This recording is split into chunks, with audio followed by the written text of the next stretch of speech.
Bonjour, bonjour. Donc on se retrouve aujourd'hui avec une 306 XS. Tout simplement, on a besoin de faire les billettes de bar stable. Donc celles-ci sont en métal, contrairement, si je me trompe pas, à celles d'origine qui sont en plastique, on va dire. Donc une particularité. Donc on va la lever sur le pont. On va retirer la roue. Donc roue gauche et roue droite, et après on se retrouve pour voir justement l'état des deux billettes de bar stable. Allez, c'est parti.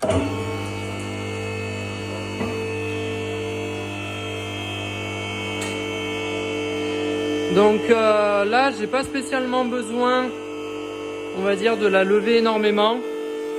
Je vais la lever à hauteur d'homme, on va dire, pour être tranquille et pour pouvoir retirer les roues aussi tranquillement.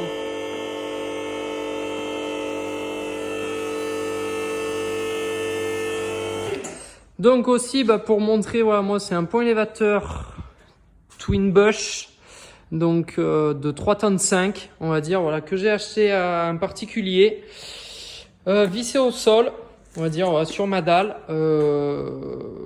Voilà, on va dire tout bêtement, c'est un 2 colonnes, donc qui me sert très bien, on va dire, et que vous verrez très souvent avec moi, parce que je vais beaucoup m'en servir. J'ai d'autres projets aussi qui vont pas tarder à arriver, et je vous en dirai un peu plus au prochain épisode, on va dire. Donc là, on va commencer par démonter les roues, et voilà.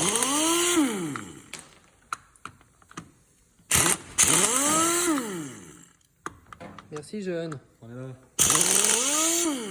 Ah, elle veut pas partir.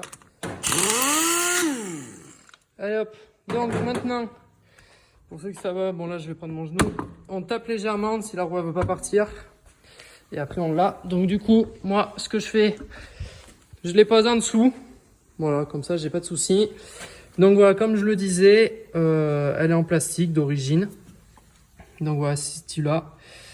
Donc, il faudra qu'on retire ce boulon-là, on va dire, voilà, avec une petite clé, on va dire, voilà, qu'on mettra. Et après, je mettrai une clé plate ici et je forcerai là. Et pareil, de ce côté-là, où c'est un peu plus grand, on va dire, on va mettre des gants. Donc, bon, là, on peut voir qu'elle bouge quand même bien. On a un léger jeu qu'on ne doit pas entendre. Donc, voilà, on va déjà s'occuper de ça. On va retirer la roue de l'autre côté. Et la suite au prochain épisode. J'ai mis une clé de 16, simplement clé Allen, et en fait après je vais venir bloquer mon moyeu et je vais faire tourner mon écrou et je vais recommencer en même temps le même procédé ici et on la retirera après, vous verrez, tout simplement, et on le répète une deuxième fois de l'autre côté. Donc tout simplement, hein, c'est exactement pareil, on va dire. Donc là on voit pas trop, mais bon, il y a quand même un bon jeu dessus. Donc même système là, pareil là. Donc on va commencer par l'autre côté et voilà. Donc voilà, je l'ai retiré. Donc j'ai retiré le boulon ici et là. Et maintenant vous allez pouvoir voir au moins la différence. Donc ça c'est celle d'origine. Donc comme vous pouvez voir, voilà, qui est ouverte, qui bouge de tous les côtés, qui a du jeu. Bon, c'est dommage, on peut pas l'entendre ni trop le voir, mais voilà, on a, c'est ça l'état, parce que c'est celle d'origine, je le rappelle. Donc elle va être changée par une neuve en métal, on va dire. Bon, elle est plus fine, mais bon, elle est tout autant résistante, on va dire, donc qui est assez quand même dure, voilà, comparée à celle-ci. Donc par contre, moi ce que je vais faire, c'est là sur le démontage, en fait il y a des rondelles.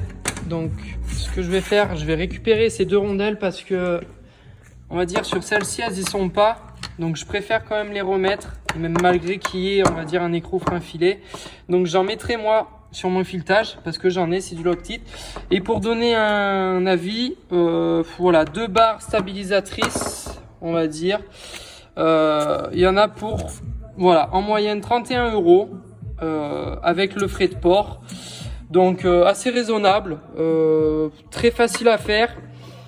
Et du coup, on va se préparer au remontage. Et voilà, je vais vous montrer un peu comment ça se passe.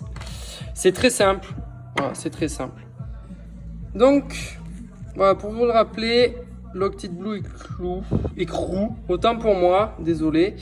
Donc j'en mets, on va dire, si ça veut bien, voilà, si ça veut bien, j'en mets un tout petit peu. Enfin voilà, hein, j'en mets quand même suffisamment. Donc ça en fait, ça permet, une fois l'écrou en place, de le bloquer encore plus. On va dire, c'est comme l'écrou là en fait, voilà, c'est pareil. Donc moi j'en mets juste avant la pause. Donc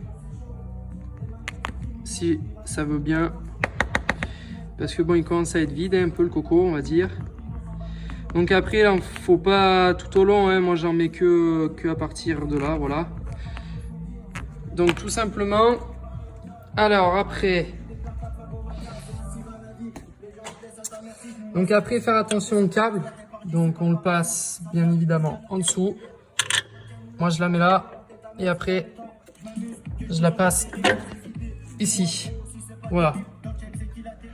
Donc là, je pose comme je vous ai dit mon écrou avec mon boulot. Donc bien faire attention, il a un sens, hein. Enfin je pense qu'après voilà, vous connaissez. Donc je le pose déjà comme ça.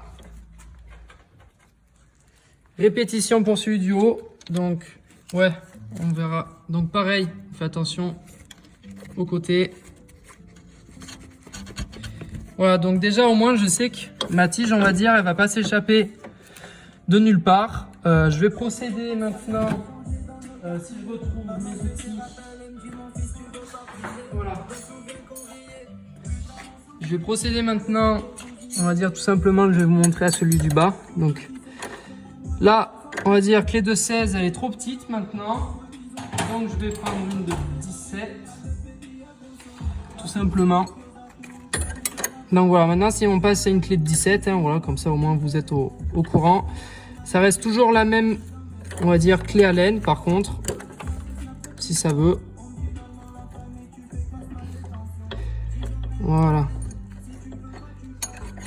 Donc après, là, on va commencer à arriver à la partie où, voilà, où on voit bien notre moyeu au milieu qui bouge. Donc là, je vais devoir le bloquer. Et après, eh ben, on le fait jusqu'à ce qu'on arrive, disons, à fond. Donc là, petite astuce, donc j'ai remis ma clé à laine dedans, on va dire, dans mon axe. J'ai pris une grosse clé à pipe et une petite pour avoir, on va dire, plus d'aisance. Donc voilà. Et en fait, après, je viens serrer au maximum, voilà, de ma force, on va dire, quand même, parce que voilà. Donc une fois que c'est fait, on va dire, je vais recontrôler donc mon écrou et celui du bas pour voir s'ils sont bien serrés, s'il n'y a pas eu de soucis ou autre en particulier. Mais voilà, en fait, c'est très simple. Donc voilà, comme vous pouvez le voir. Après, moi, voilà, j'ai la chance d'avoir un pont élévateur. Après, ça se fait très bien, on va dire, sur chandelle. Donc, on prend pareil les points d'ancrage juste ici. Et ça se fait tout aussi bien. On va dire, on est par terre, mais c'est très amplement faisable. On met, on va dire, allez, en moyenne 45 minutes par tige. Voilà, donc parce que ça se fait, on va dire, au préférable par paire et non seul. On va dire qu'on en change une, on change l'autre. Surtout pour le prix que ça vaut.